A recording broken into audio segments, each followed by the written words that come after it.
তুমি ঢ্যাঁড়স ভাতে খাও তো সেরকম ভালোবাসো?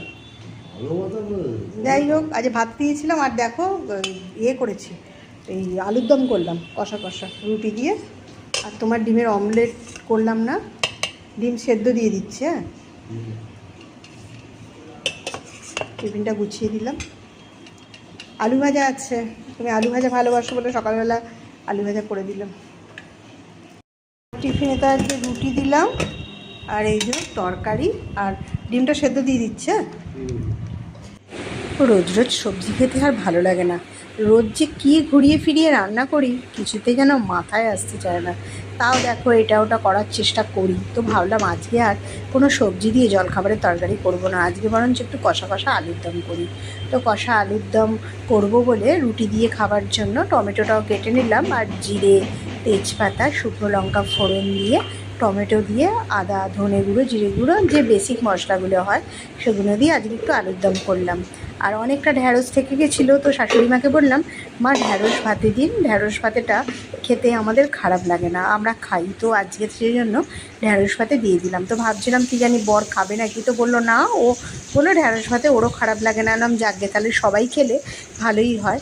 আর এদিকে আমি আলুর দমটা বসিয়ে দেবো বলে জিরেটা বের করলাম, ওর জিরেটাও ফোড়নে দিয়ে টমেটো দিয়ে ভালো করে নরম করে তারপর আলুর দমটা বসালাম। আর আলুর দমটা ভাবলাম একটু ঝাল ঝাল করবো, তাহলে খেতেও বেশ ভালো লাগবে। তো সব মশলাগুলো দিয়ে ভালো করে কষিয়ে নিলাম আর সেদ্ধ আলুটা দিয়ে দিলাম। সকালবেলা আলুটা সেদ্ধ থাকলে তরকারিটা করতে সুবিধাই হয়।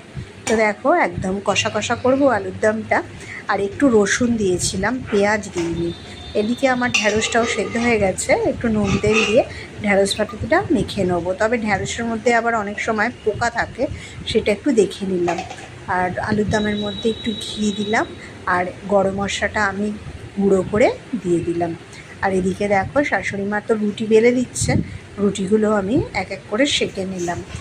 ডাল ছিল ওই জন্য ডাল আর করিনি, আর রুটিগুলো এক এক করে সব সেঁকে নিলাম। আর দেখো প্রত্যেকটা রুটি কিন্তু খুব ভালো ফুলেছে। তো রুটি করার পর তারপর ওর জন্য একটু ভাবলাম আলু কাটবো, কেননা ডালের সঙ্গে আলু ভাজাটাই ভালোবাসে। তো ওর আমি ডিম সেদ্ধ করে দিলাম। আর এদিকে আলুর দমটা নামিয়ে নিলাম। আলুর দমটা হয়ে গিয়েছিল, কড়ার মধ্যেই রাখা ছিল।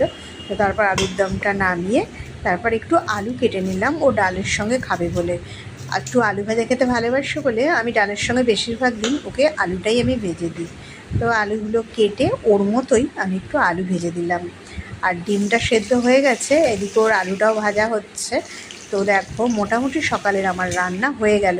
কিন্তু মাছ ডিমটা আমাদের সব সময়